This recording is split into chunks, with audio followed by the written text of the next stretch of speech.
Fans, we are back live with another edition of the Cheap Heat Productions Pro Wrestling Podcast. My name is Jack Kilby, Executive Vice President of Great North Wrestling, and we have a guest on tonight, a man who really made his mark in what was the basically the dying days of the territories. Most notably, although he's worked other places, which we'll get into, Portland Wrestling. What a tremendous company that was under Don Owen. We're going to get into all the facets of his career, and I would be speaking about the former tag team champion of the Pacific Northwest, TV champion. That would be John Rambo. John, before we get to right into the thick of things, as per the tradition here, this is an international podcast. I'm in Canada, but I must introduce Mr. Cheap Heat himself, now a bona fide public servant over in Ireland, and that would be Morris Shorthall. Morris, welcome to your show. Thank you very much, Jack. And John, I have some internet issues here, but fear not, tomorrow is the day, guys, where the high-speed internet arrives at my house. So I can stream from here, because at the moment I'm streaming via Canada, from Ireland via Canada, across the world and wherever we may be. I know you're in the States as well, John. So international, but tomorrow I should have the broadband issue fixed once and for all.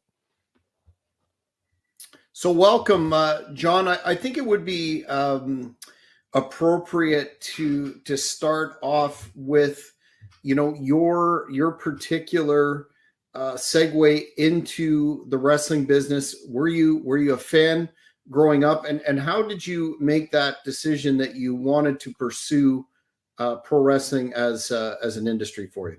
Yeah, no, that's a great one. I always enjoyed pro wrestling. When I was a kid in school, junior high school, high school, I used to catch all of it on TV. But the funny thing is, I never had a dream of becoming a pro wrestler. I was playing football. I was going to high school. I played college ball. So that's where I was leaning towards a football career. So I never really thought much of a pro wrestling career. I never went to a big wrestling event. And to this day, I've never attended a WWE event. Never had a wrestler's autograph, had a picture taken with the wrestler, never idolized a specific wrestler. I still never owned a wrestling figure. It was just something I enjoyed watching on TV, and it was a fluke that I got into it. I was working in the post office. After college, I got a good job at the post office and doing very well there. But I still remained going to the gym from playing ball. I loved working out. So I was always in the gym working out. And I happened to one day see a flyer in this Living Well Fitness Center in Allentown, Pennsylvania, of the Wild Samoan Pro Wrestling School that was going to be opening up in Whitehall, PA. And at the same time, I met Rocky Johnson, who was going to the same gym. We all lived in the same area, all within miles of each other. Alpha, Rocky, and myself. And I was one of them types of persons, still am, where if I want to do something, I want to do it right away. I don't want to have to wait. I don't want to have to wait for Alpha to open up his school, because he was still in the process of getting the building secure, welding a ring up, getting that all started. And Rocky came on and said, "Hey, if you really want to get going now," he says, "I'll train you." And I was like, "Wow, that sounds like a heck of a deal." And that's how it started with Rocky Johnson and myself. Little did I know at the time, because I didn't know Rocky at all. But people that do know Rocky or didn't know Rocky knew that he was quite a character. Quite a character. And the things about him you had to be careful with. And I didn't know this. And what I didn't know at the time was Rocky seeing me at a money meal ticket. He said, "Give me $3,500 cash, and I'll train you." And I came up with the money, slapped it down in front of him. His wife, Ata, even said, "You sure this is what you want to do, John?" I said, "Yeah, absolutely." And I didn't know Rocky's goal was to literally beat the shit out of me during training. hopes that I would quit, and he'd have an easy $3,500 he made without having to go training me, 3-4 days a week. And I wasn't that type of person to quit, and he seen that, so he had to stick with his obligation. He did train me to the best of his ability with what we had. We would go to the YMCA, work on the amateur mats that were there. Every now and then, if we could get to a show and get in the ring beforehand, get a little ring time in there that way. And that's basically how I did my training with Rocky. And he got me started down in Memphis, Tennessee. My very first match was down in Memphis, Tennessee. He called them up, because he knew them well down there. Eddie Marlin and Jerry Jarrett were running the territory at the time. And he bullshitted them, saying that he had a good kid that was working for 6 months, and I didn't work at all. And when I got down there, I was so green. I was greener than green. I was so bad. I had a great look. I was jacked up, 255 pounds of solid muscle at 6'3", 6'4", strong as hell. And I had the look. I had a great look, but just when that bell rang and I was in the ring, you could tell that I didn't know what I was doing. So I became like a 3-4 minute jobber in a territory that was loaded with exceptional talent. Memphis at that time, you had Jerry Lawler was booking. You had Austin Idol, Tracy Smothers, John Paul, Billy Travis, Undertaker at that time. Mark Callis was going as Tower of Pain, P.Y. Chu High, Ronnie Gossett, Tojo. Ooh, there were so many people down, great talent that, and here I am, this greenhorn. But it was a great learning experience for me. I wish I could have went there when I knew more. And I didn't last there that long because of how green I was, and the money was horrible. We were making anywhere from $15 to $30, $35 a night at that time. That's how it was back in the days. Mm-hmm. One of your first recorded matches, at least on the encyclopedias of pro wrestling, was one that you had. I believe it was Brian Lee in the Mid-South Coliseum. Now, given that context that you just provided about being such a green person in the business, and how storied that venue was, the history dating back, decades. What stands out in your mind about that? Was that one heck of an intimidating experience for you to step into that venue? Oh yeah, not only the venue, but Brian Lee himself. He was a big dude, big, good-looking athlete. And again, they didn't know anything about me, just by what Rocky Johnson told them. And so they were expecting to get, a fairly half-decent worker to step in the ring with Brian. And like I said, when that bell rang, I was supposed to do a Broadway. Going into that match, we were supposed to do a 10-minute Broadway. And I was like, wow, first match, I'm going to go to time limit with Brian Lee. And when that bell rang and they seen how green I was, Brian Lee said, just take the power slam and don't move, don't kick out. Because they had to get me out of there, because I didn't know what I was doing. And he hit me with the big power slam. 1, 2, 3. Well, I was so happy as a dog because I got like my first match out of the way, and I survived it. It didn't go the way I'd like it to, but it went. John, what was the atmosphere like backstage then, when obviously you were sold then by Rocky Johnson as someone that had more experience, but then when you came in, as you said, like greener than grass, did that have any kind of negative impact on you backstage with the locker room then? But believe it or not, out of all the names that I mentioned, Austin Idol was probably really the only one that was a dick with me. Everybody else was really cool. Jerry Lawler was so-so.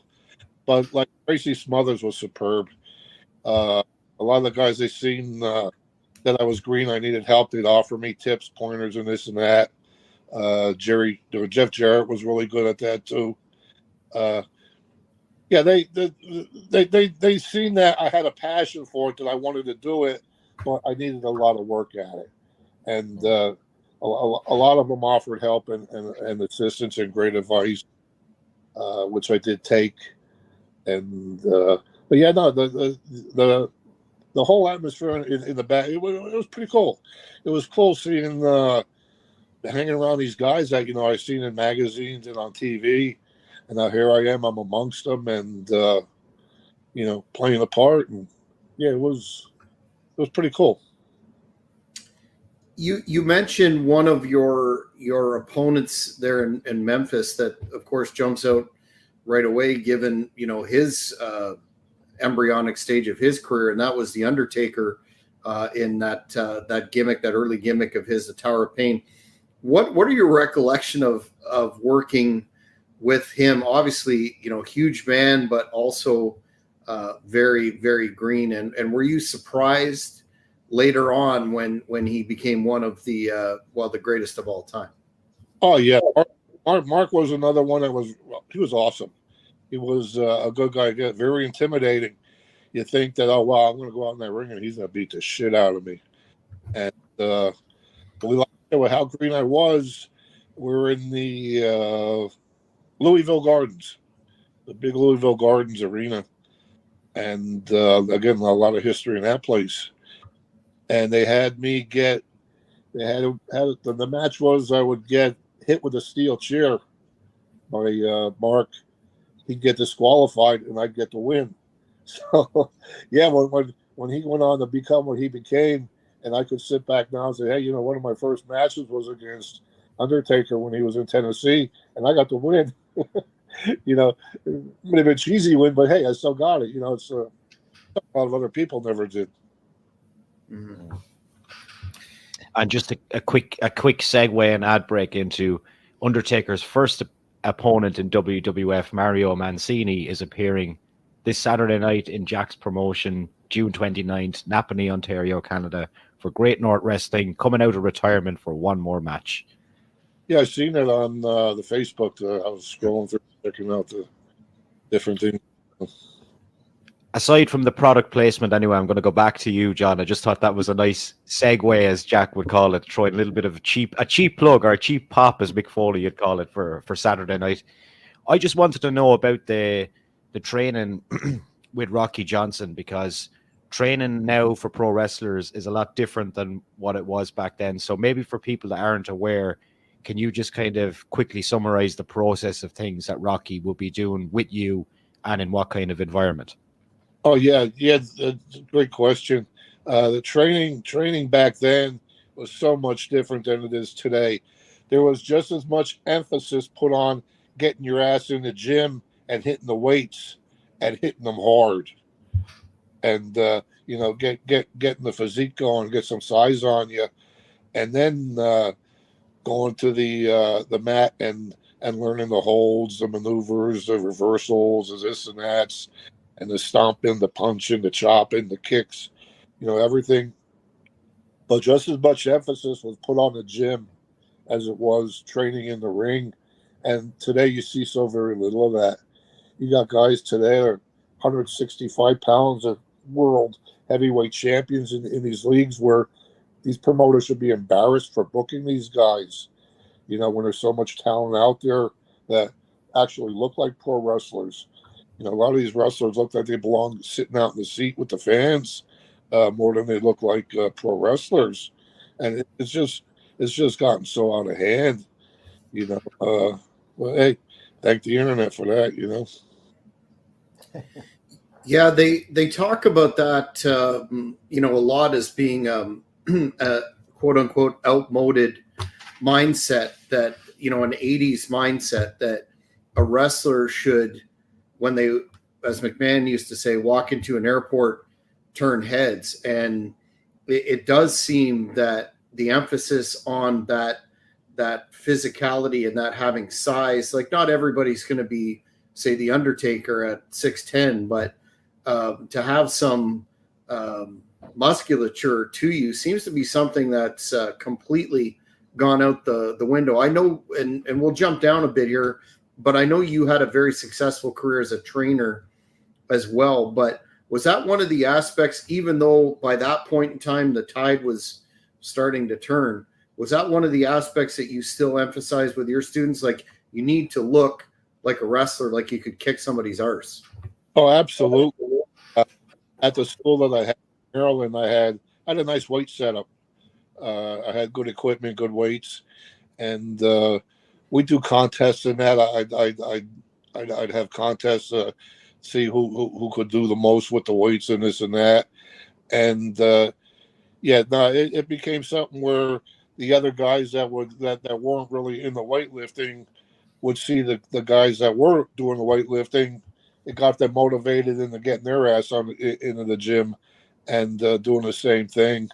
But yeah, this you're talking about 1997 and on, and that's when it first gradually started to get to where almost anybody who wanted to be a pro wrestler could go join a school and become a pro wrestler because so many schools popped up everywhere.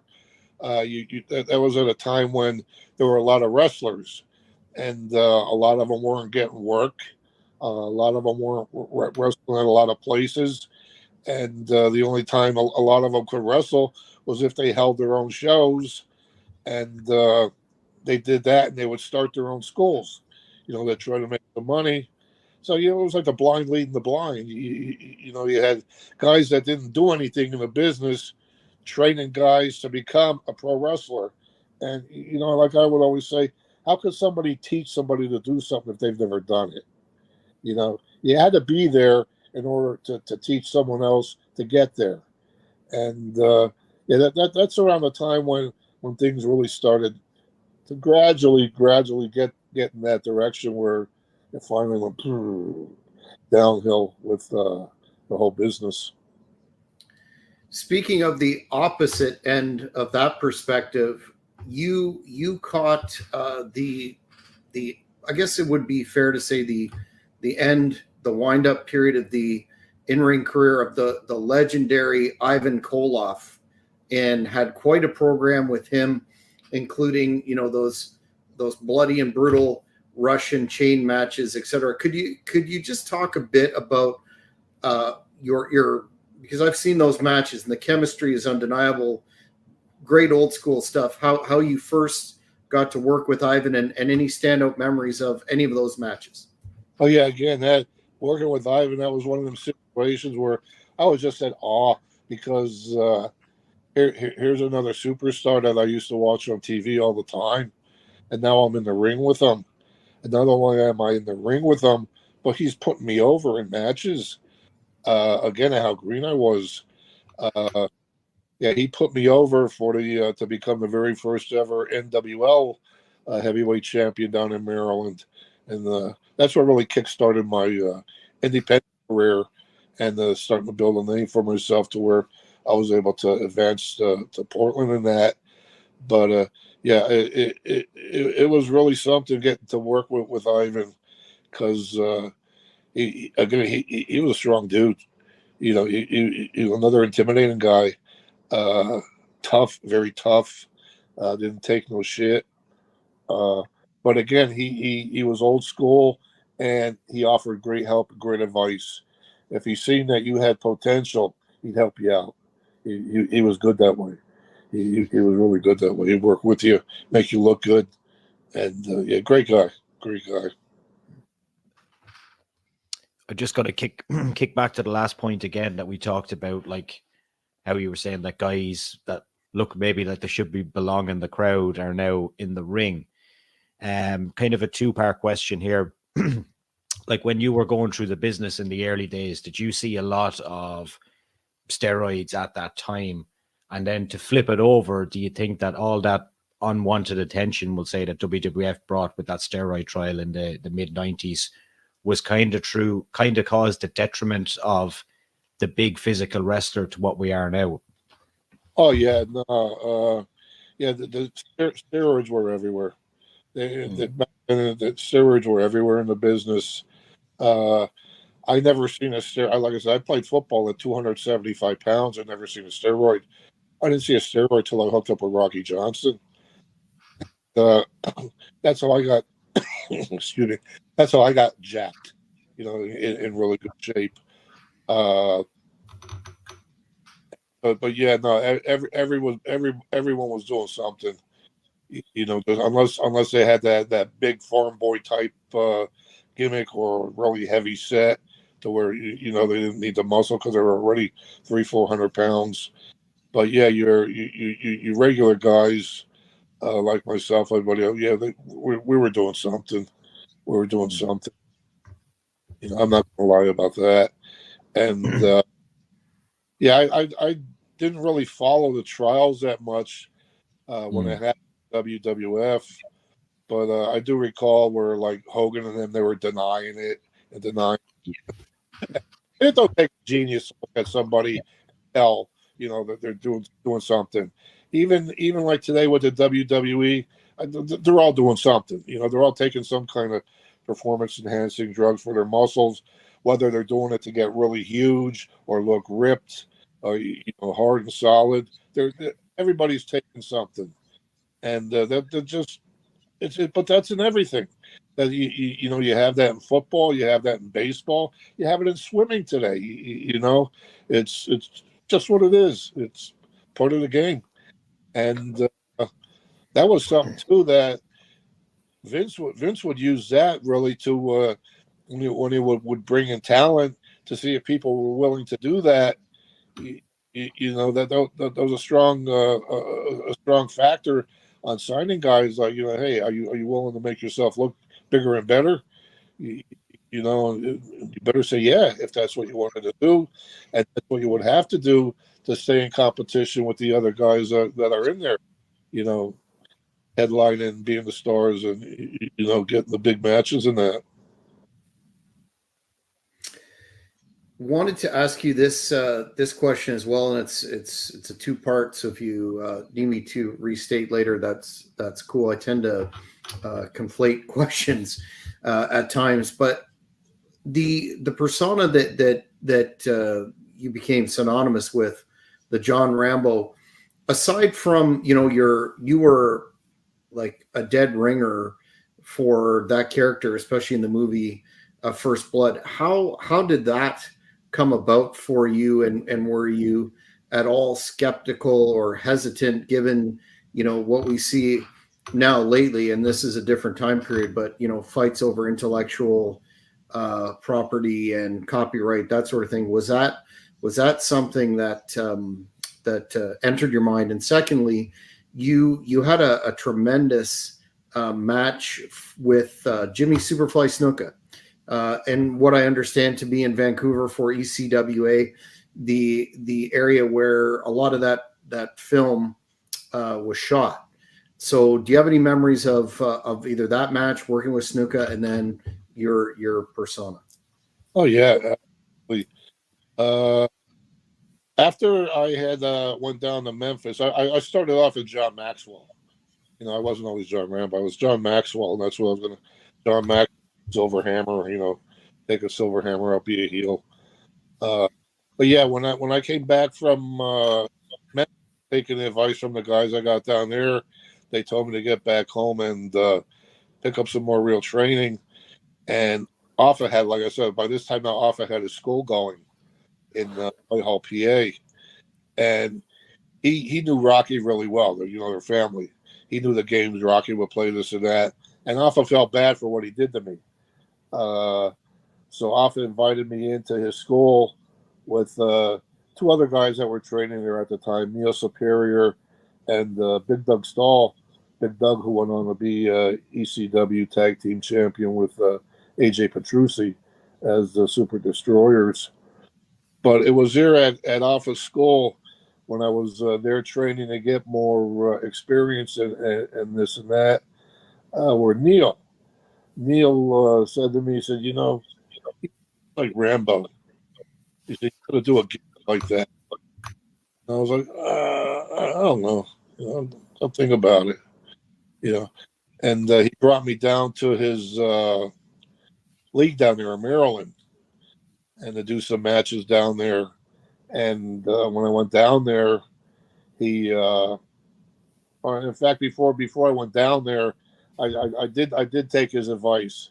I switched my name to John Rambo. I got myself some gray spandex pants, black muscle shirt, had a black headband, and I was working shows for AFA. AFA's TWWF, Trans World Wrestling Federation League, and that really went over well. You know, I started doing really well as John Rambo with AFA, and Neil brought me down to his league down there with his dad, Dick Karakoff. They were running the NWL. I went down there the very first time. Neil called me into his apartment, and on his bed he had sitting there a whole set of camouflage fatigues, the actual metal, the bulletproof jacket, the flak jacket, army boots that I had resold for Wrestling Soul. So he's the one that got me the whole camouflage Rambo gimmick set up, and I started doing it down there in Maryland, Virginia, West Virginia, and it took off. It took off. It unbelievable. I was in the main events when I should have probably been a Kirk Jericho or mid card wrestler. With again how green I was and how new, but and from working with AFA for the time, my work had improved a lot. So I was putting on pretty decent matches for only being a 1-year wrestler, and yeah, I really took off, and I was concerned about the John Rambo gimmick, whether they'd come after me or not. So at that time, I went to an attorney that I knew here in Bethlehem, PA, and I questioned him, what should I do? You know, I can't copyright a name that's already been out there. I said, what should I do? You do nothing. He said, let them come after you. He said, what are they going to do? Threaten you? They threaten you, you change your name then. But he said, if they come after you, that's a lot of exposure you're going to get. He said, let it go. So I let it go, and they never came after me.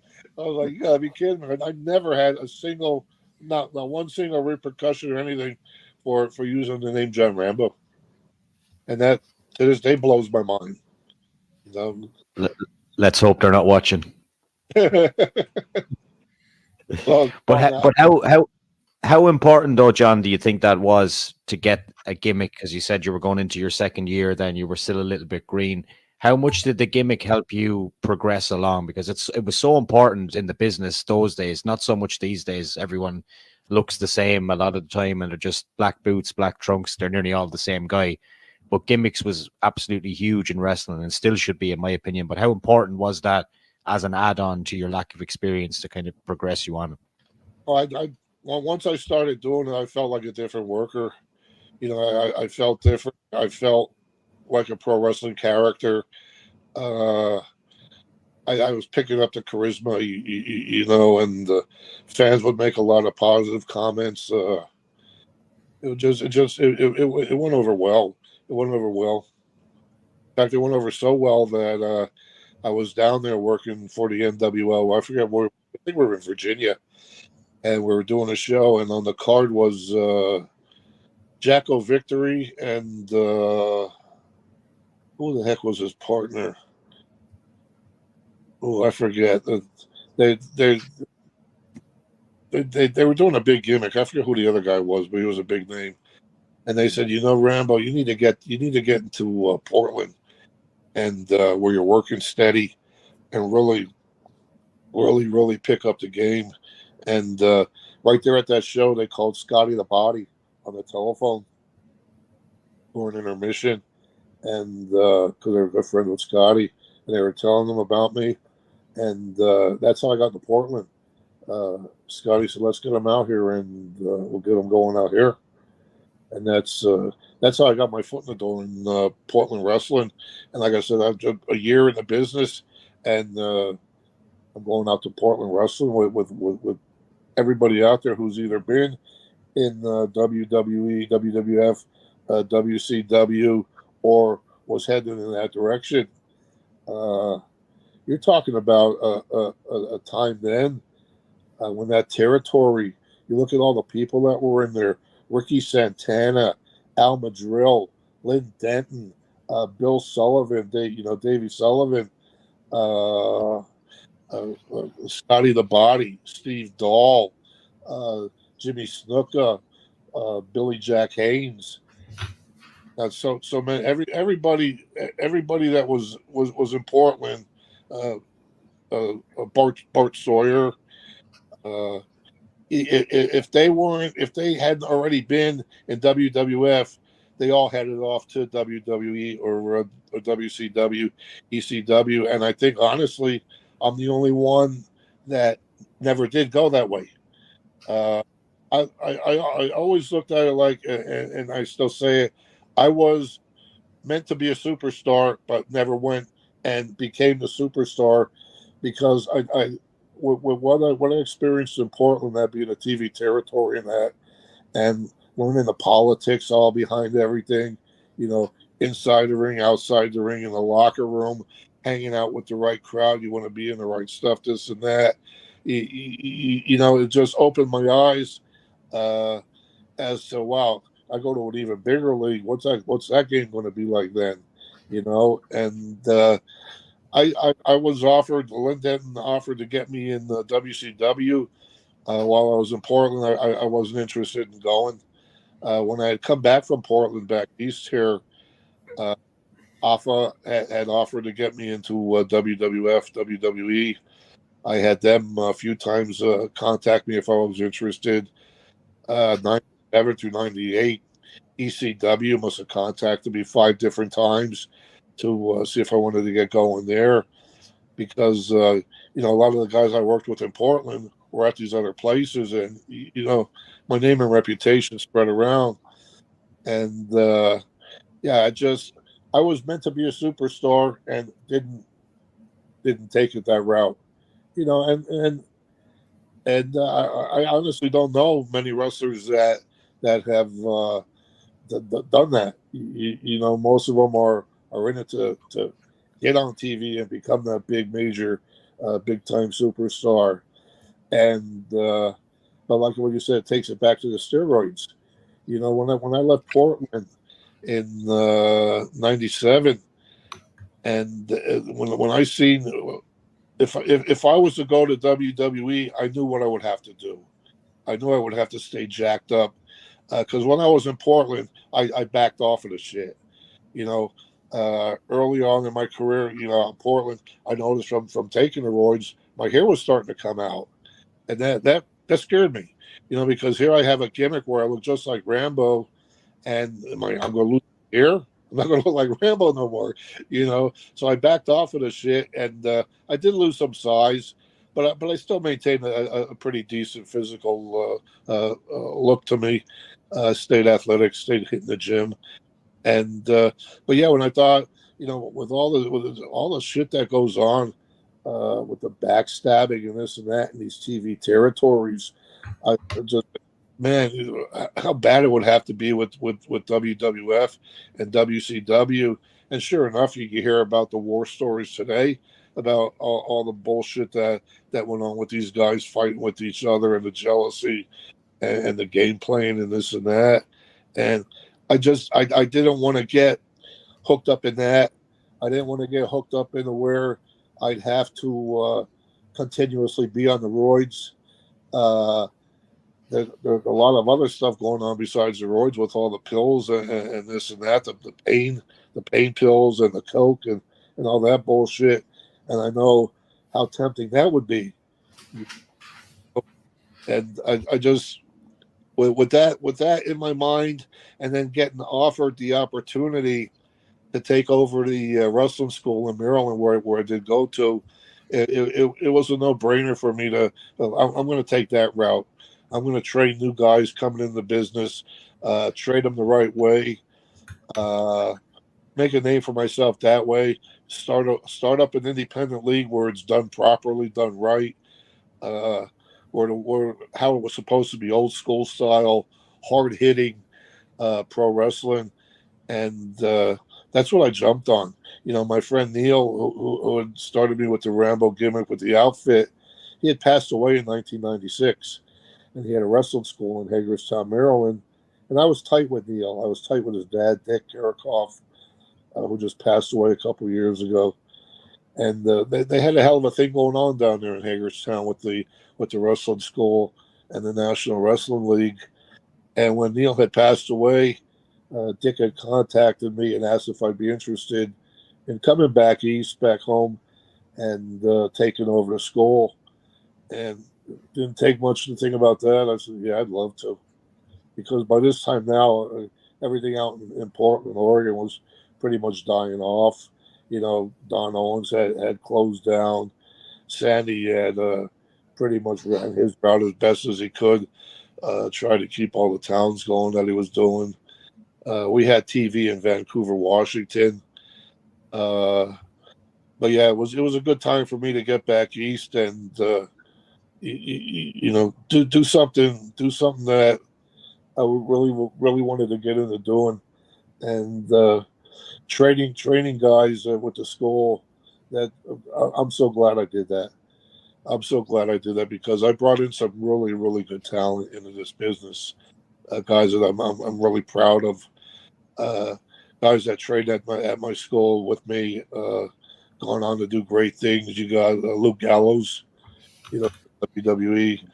You got God, so many different guys that are seen on SmackDown and Raw. You know, Brandon Scott. This is a phenomenal talent, Brandon. He started as an 18-year-old kid, 110 pounds, and built himself to a 200-pounder. And now he's involved with that pro wrestling musical that they got going on. I don't know if you've seen that. There's an actual Broadway play now called the Last Match. It's called The Last. Wow. Yeah, Matt Cardona is the main guy, isn't he? What's that? Matt Cardona, I think, was the main guy. Yeah. Alpha Jr. is one of the choreographers with the wrestling.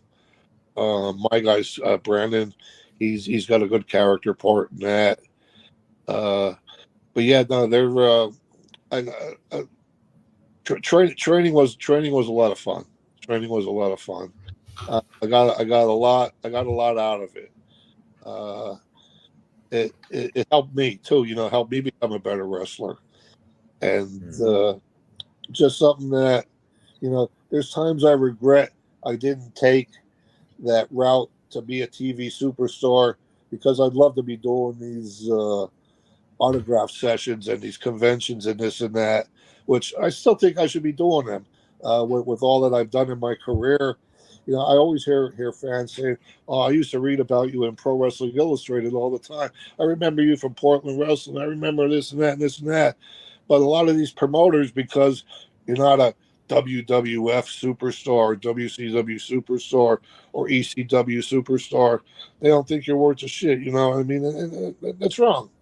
That's wrong. You know, I got some great stories I could tell fans. You know, I got so many stories up the ass.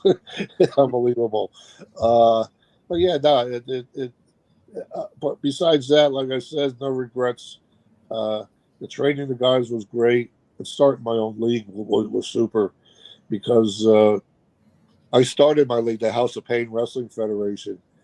And when I started that, I was working real close with Alpha and Samu, and they were up in Whitehall. I was down in Hagerstown, and I started these school shows in Hagerstown, where every Tuesday and Saturday I'd put on actual matches in the school, and that became so popular. We were packing 100 people in the school that shouldn't even fit that many, and Alpha and Sam were sending their students down, because where else could you get experience like that at least twice a week?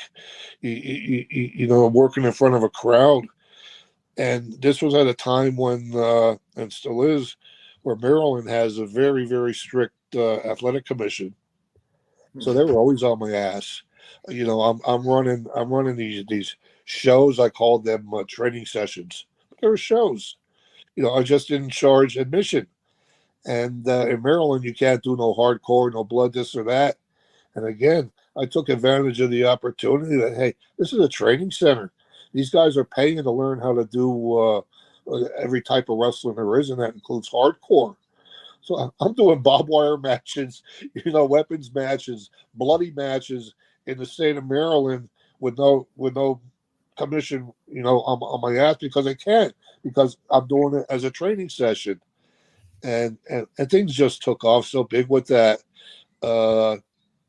I've ran a couple of shows up here since I left Maryland down there in 2020, and just this past March, I ran a show in Allentown, PA, and that was my 1,854th House of Pain show that Nice. put on.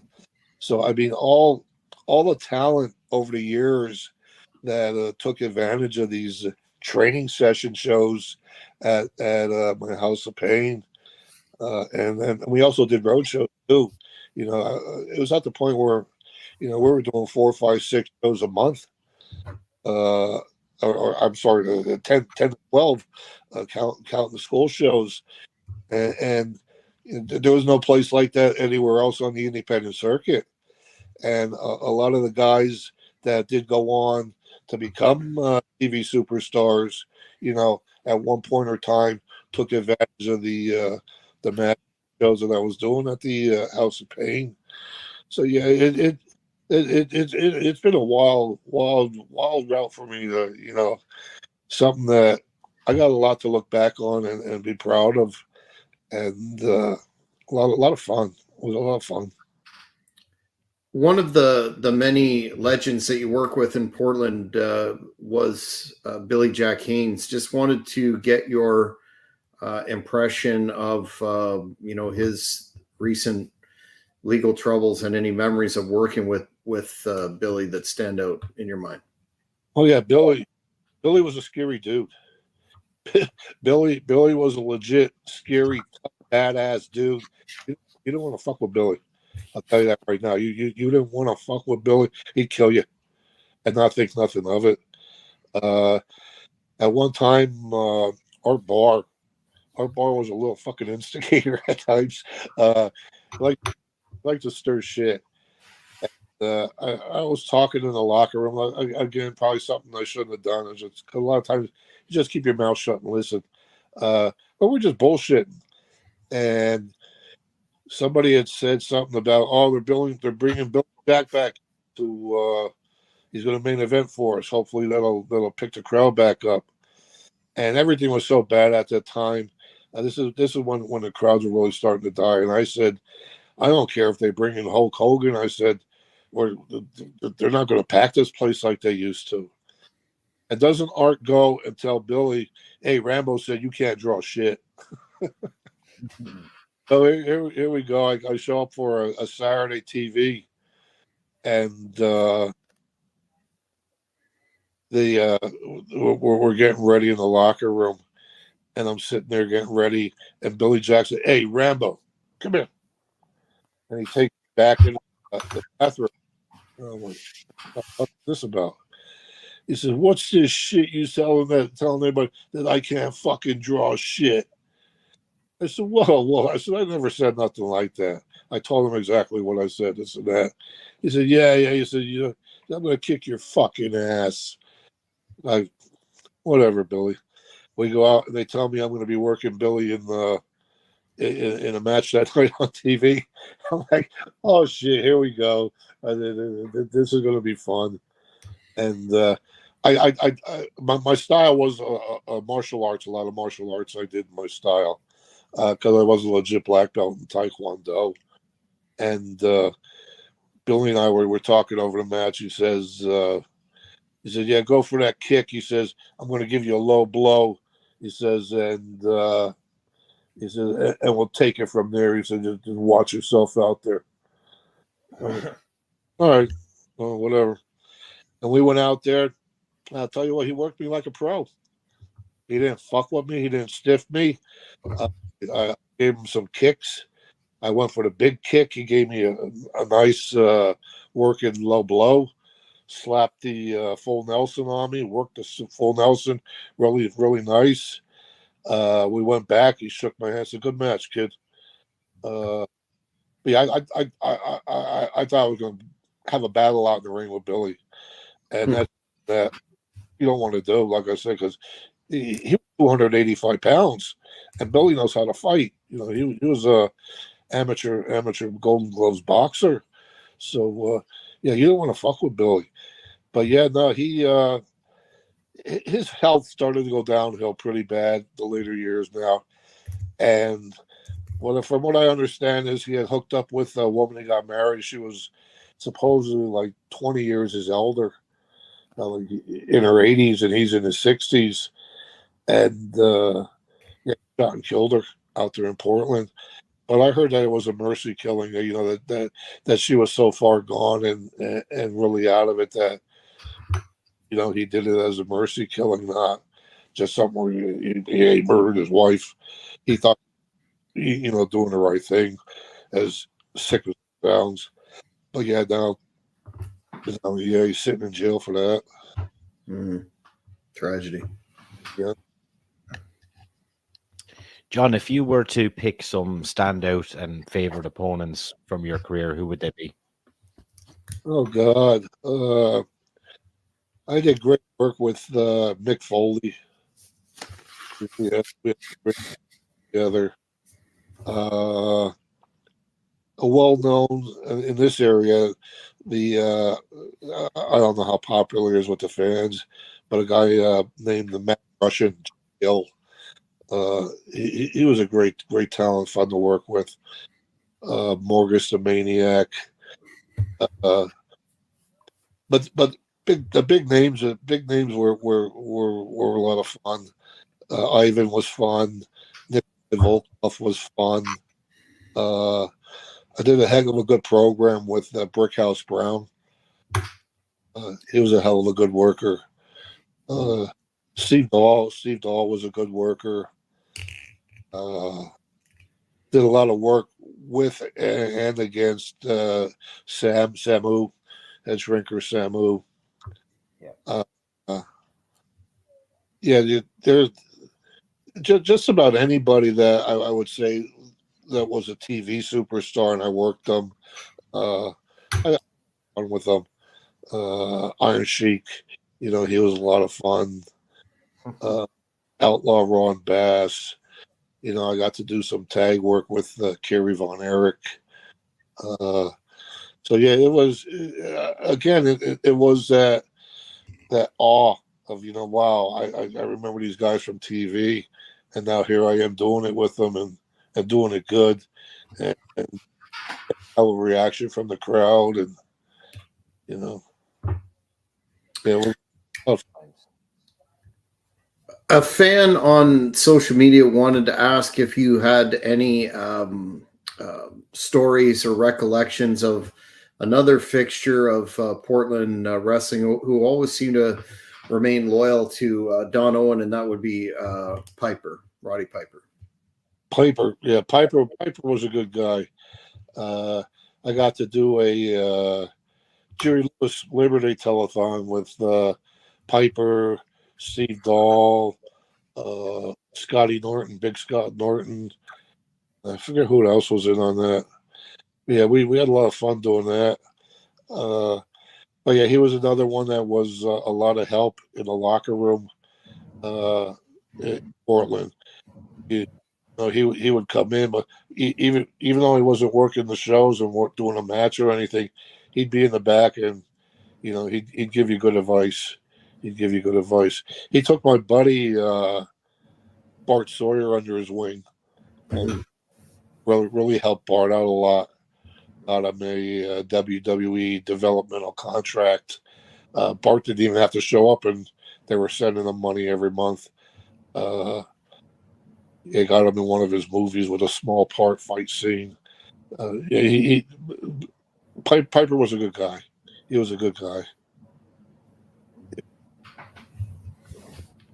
Was there ever anyone, John, that sticks out in your mind looking back on your career that I know you said you didn't watch a lot of wrestling before you started, but looking back on it now, was there anyone that you wished you got in the ring with that you didn't get the chance to?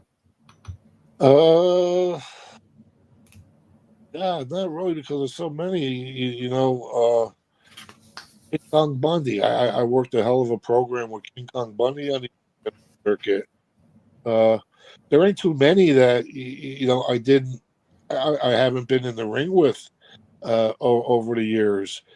The few that I never got in the ring with Hulk Hogan, Andre the Giant. Uh, but other than that, you know, there's so many that you know it's. In Patera, I remember, you know, when I was just starting off. God, there's just so many big names that you know. It blows my mind, like I said, to think of all these guys that I did get in the ring with, that I did hang out with, you know, in locker rooms, and sharing locker rooms together. And at that point, then where I became good at what I was doing, you know, it really blows your mind. You mentioned some of the names that you had tag team experience with, including Samu. You did some with Kerry Von Erich, Scott Norton, Nikolai Volkov, but you had a championship team with Colonel De Beers, and I wanted to get your impression of that gimmick. It was extremely controversial at the time. I know AWA Television, when he was doing the shots with them, and the Showboat would censor some of his comments. How did you feel about that? And then the second part of that question is, because you've done a lot of tag team work, did you prefer that to being a single, or what do you believe was the best role for you? I enjoyed tagging, but I think singles was more my forte.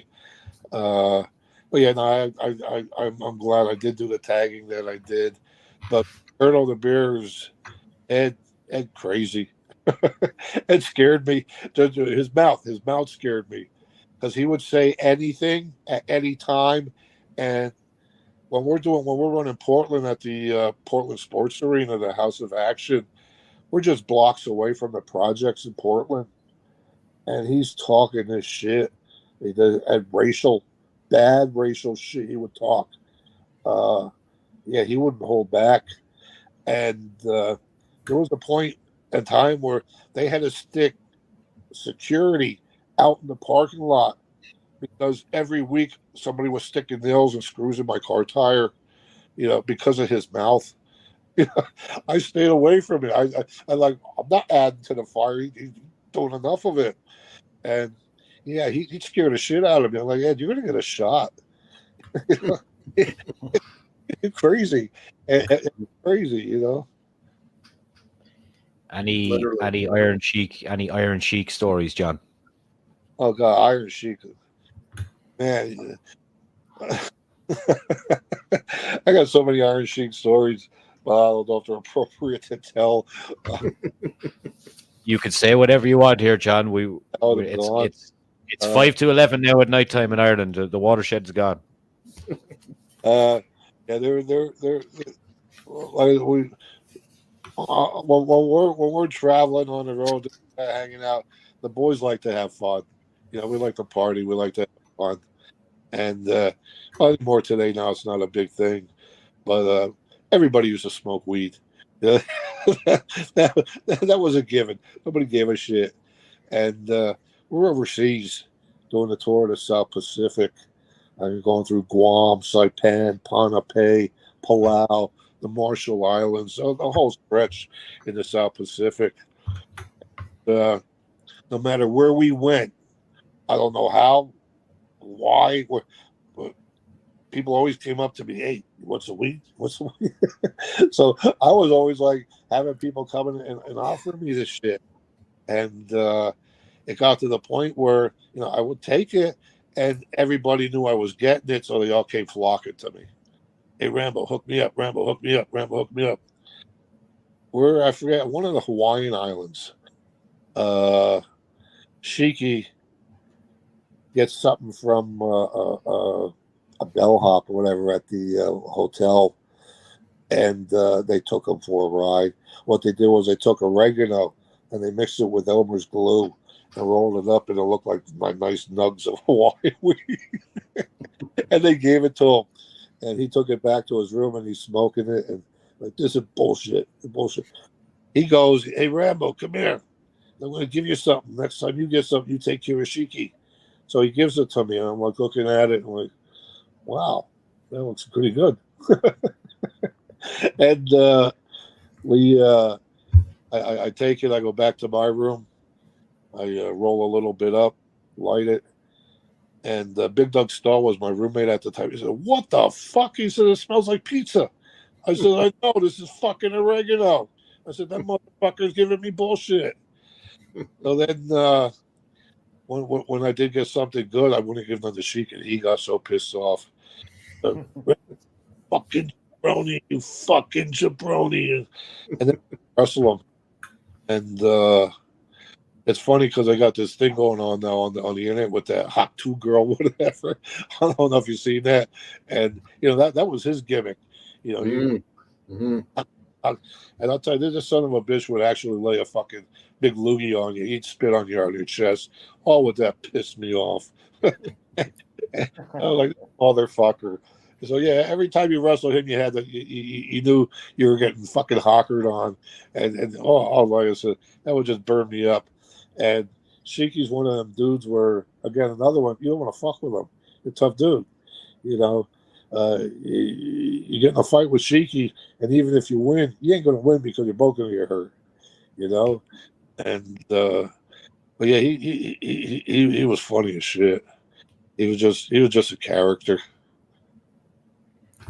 Well, John, we've ripped through the hour here, but I wanted to ask you if where the fans can find you on social media, any projects that you have going on, not necessarily wrestling or not, but if you had to boil it down to a bottom line, what would be the most your proudest accomplishment in the wrestling business?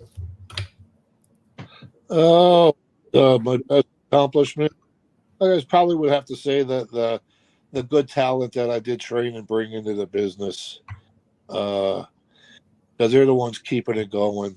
Like I said, I retired from my school in 2020. I turned it over to three of my top graduates.